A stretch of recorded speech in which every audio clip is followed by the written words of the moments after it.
saya Andi Putra Meramdhani. Pada video kali ini saya akan menjelaskan apa itu korupsi. Seperti yang kita ketahui bersama bahwasanya korupsi adalah tindak penyalahgunaan atau penyalahgunaan kekuasaan yang dilakukan oleh pejabat-pejabat tertinggi untuk kepentingannya sendiri. Nah, dalam hal itu bisa saja berupa uang ataupun kekayaan. Baik, materi selanjutnya yakni penyebab terjadinya korupsi di Indonesia. Yang pertama, sistem penyelenggaraan yang keliru.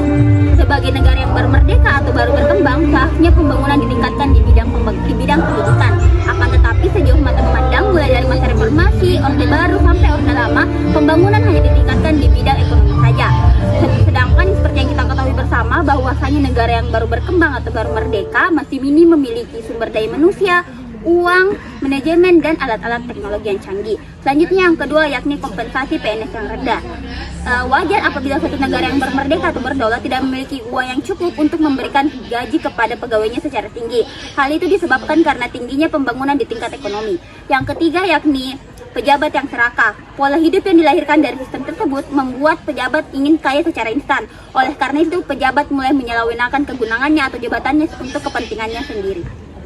Perkenalkan, nama saya Amanda. Penyebab terjadinya korupsi di Indonesia yang keempat yaitu law enforcement tidak berjalan. Dikarenakan pejabat penegak hukumnya sendiri ada yang korupsi, maka bagaimana mungkin ia menegakkan hukum yang berarti ia menghukum dirinya sendiri.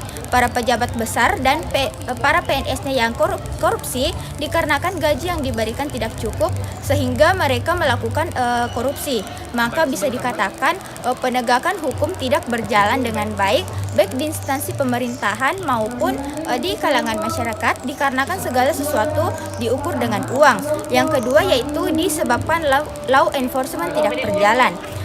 Dikarenakan law enforcement tidak berjalan, di mana aparat penegak hukum bisa dibayar mulai dari polisi, jaksa, hakim, pengacara, sehingga hukuman yang diberikan kepada koruptor sangat ringan yang tidak dapat menimbulkan efek jera bagi mereka. Selanjutnya yaitu pengawasan yang tidak efektif. Dalam sistem manajemen modern saat ini selalu ada instrumen yang interaksi kontrol yang bersifat inbuilt dalam setiap unit kerja, sehingga sekecil apapun penyimpangannya maka bisa dideteksi sejak dini dan secara otomatis dilakukan perbaikan. Yang terakhir yaitu tidak adanya keteladanan pemimpin. Pemimpin yang baik adalah pemimpin yang dapat menginspirasi, jujur, adil, serta rendah hati dan lain-lain, sehingga dapat dijadikan teladan bagi masyarakat. Akan tetapi di Indonesia sendiri kebanyakan pemimpinlah yang melakukan perbuatan buruk, contohnya korupsi. Maka bisa dikatakan di Indonesia itu kurang atau tidak ada pemimpin yang bisa dijadikan teladan karena akibat dari perbuatannya tersebut bukan hanya sistem perekonomian negara yang belum recovery, akan tetapi kehidupan berbangsa dan bernegara juga mendekati kehancuran. Perkenalkan, nama saya Hilya Madani. Adapun bahaya korupsi ada 3. Yang pertama, bahaya korupsi terhadap masyarakat dan individu. Yang kedua, bahaya korupsi terhadap generasi muda. Dan yang ketiga, bahaya korupsi terhadap politik dan kekuasaan politik. Adapun bahaya korupsi terhadap masyarakat dan individu. Jika korupsi dalam suatu masyarakat telah merajalela dan menjadi makanan masyarakat setiap hari, maka akibatnya akan menjadikan masyarakat tersebut sebagai masyarakat yang kacau. Tidak ada sistem sosial yang dapat berlaku dengan baik. Setiap individu dalam masyarakat hanya akan mementingkan dirinya sendiri atau bahkan egois, dan tidak akan ada kerjasama dan persaudaraan yang tulus. Adapun fakta empiris dari hasil penelitian di banyak negara dan dukungan teoretik oleh para saintis sosial menunjukkan bahwa korupsi berpengaruh negatif terhadap rasa keadilan sosial dan kesetaraan sosial. Baik, yang kedua, bahaya korupsi terhadap generasi muda. Salah satu efek negatif yang paling berbahaya dari korupsi pada jangka panjang adalah rusaknya generasi muda. Dalam masyarakat yang korupsi telah menjadi makanan sehari-hari, anak tumbuh dengan pribadi antisosial. Selanjutnya, generasi muda akan menganggap korupsi sebagai hal biasa atau bahkan budaya. Baik, adapun yang ketiga, bahaya korupsi terhadap politik dan kekuasaan politik. Yang dicapai dengan korupsi akan menghasilkan pemerintahan dan pemimpin masyarakat yang tidak legitimate di mata publik. Jika demikian keadaannya, maka masyarakat tidak akan percaya terhadap pemerintah dan pemimpin tersebut. Masyarakat tidak akan patuh dan tunduk terhadap otoritas mereka. Adapun praktik korupsi yang meluas dalam politik seperti pemilu yang curang, kekerasan dalam pemilu, manipolitis dan lain-lain juga dapat mengakibatkan rusaknya demokrasi karena untuk mempertahankan suatu kekuasaan. Perkenalkan, nama saya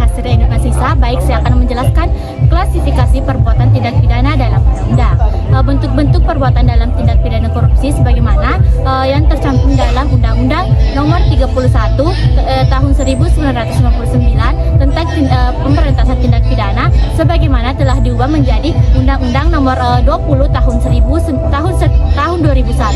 tentang pemberantasan tindak pidana yang dapat diklasifikasikan pada pasal 2 ayat 1 yang di mana di dalamnya terdapat setiap orang yang akan memperkaya diri sendiri atau orang lain akan dikenakan denda penjara paling sedikit selama 1 tahun dan paling lama 5 tahun, dan hal tersebut akan dikenakan denda paling sedikit sekitar 50 juta rupiah dan paling banyak sekitar 1 miliar juta rupiah. Selanjutnya pasal ketiga, di mana di dalam pasal ketiga berisi setiap orang akan memperkaya diri sendiri atau orang lain akan dikenakan denda dia akan dikenakan penjara paling singkat selama 1 tahun dan paling lama sekitar 20 tahun. Hal tersebut akan dikenakan denda paling sedikit 50 juta rupiah dan paling banyak sekitar 1 miliar juta rupiah. Ya baik, perkenalkan nama saya Muhammad Adrian. Di sini saya akan menjelaskan sedikit tentang wewenang Komisi Pemberantasan Korupsi dalam melakukan penyelidikan, penyidik dan penuntutan. Tindak pidana korupsi ini meliputi tindak pidana korupsi yang pertama yaitu melibatkan aparat penegak hukum dan penyelenggara negara. Dan pertanyaannya, apakah boleh kita melibatkan orang lain? Jawabannya boleh apabila orang lain tersebut berkaitan atau ada kaitannya dengan tindak pidana korupsi yang dilakukan oleh aparat penegak hukum dan penyelenggara itu sendiri. Dan yang kedua yaitu mendapatkan informasi yang meresahkan masyarakat. Ya baik, untuk menjalankan tugas dan wewenang Komisi Pemberantasan Korupsi ini memiliki 5 asas. Asas yang pertama yaitu asas kepastian hukum. Asas kepastian hukum ini adalah asas dalam suatu negara yang lebih mengutamakan landasan peraturan perundang-undangan, keadilan dan kepatutan dalam setiap kebijakan yang dilakukan oleh Komisi Pemberantasan Korupsi. Dan yang kedua yaitu asas keterbukaan. Asas keterbukaan ini adalah asas yang membuka diri terhadap masyarakat untuk mendapatkan informasi yang benar dan jujur dan tidak diskriminatif terhadap kinerja yang akan dilakukan oleh Komisi Pemberantasan Korupsi. Dan yang ketiga yaitu akuntabilitas. Akuntabilitas ini adalah asas dari setiap kegiatan dan hasil akhir kegiatan tersebut dapat dipertanggungjawabkan kepada masyarakat sebagai pemegang kedaulatan tertinggi dalam suatu negara sesuai dengan peraturan perundang-undangan yang berlaku pada saat itu. Ya baik, selanjutnya yaitu asas kepentingan umum. Nah, asas kepentingan umum ini adalah asas yang lebih mengutamakan kesejahteraan umum dengan cara aspiratif, akomodatif dan selektif. Dan yang terakhir atau yang kelima yaitu asas proporsionalitas. Asas proporsionalitas ini adalah asas yang lebih mengutamakan antara keseimbangan yang mana yang lebih dikatakan sebagai kewajiban dan tanggung jawab Komisi Pemberantasan Korupsi dalam melakukan tugas dan fungsinya. Baik, perkenalkan nama saya Andi Ahmad Posan Rahmatullah. Saya akan menjelaskan sedikit tentang contoh kasus Asabri. Kasus dugaan korupsi PT Asabri telah menyeret sejumlah nama besar di pasar modal. Skandal korupsi tersebut diduga telah merugikan negara hingga 23 triliun. Jumlahnya lebih besar dibandingkan dengan kasus perusahaan asuransi jiwa BUMN lainnya, yakni PT Asuransi Jiwasraya atau Persero periode 2013-2018 dengan kerugian negara berdasarkan hitungan BPK mencapai 16,8 triliun. Besaran hitungan BPK ini beda tipis dengan proyek awal Kejaksaan Agung atau Kejagung.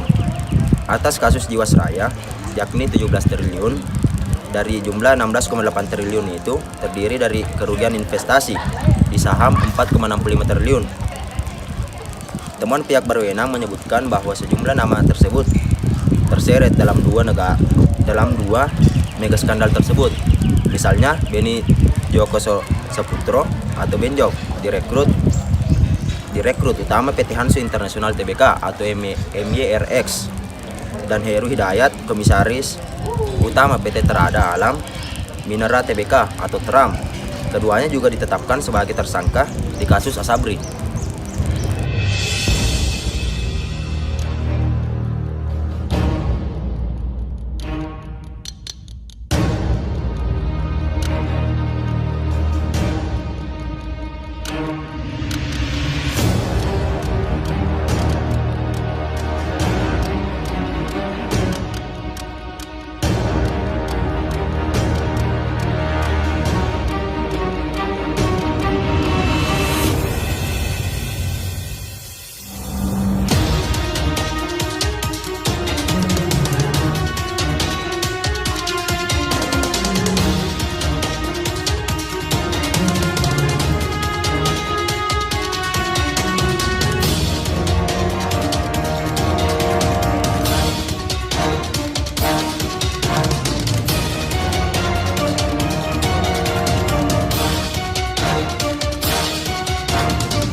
kami dari kepolisian akan menahan saudari Amanda atas tuduhan penggelapan dana.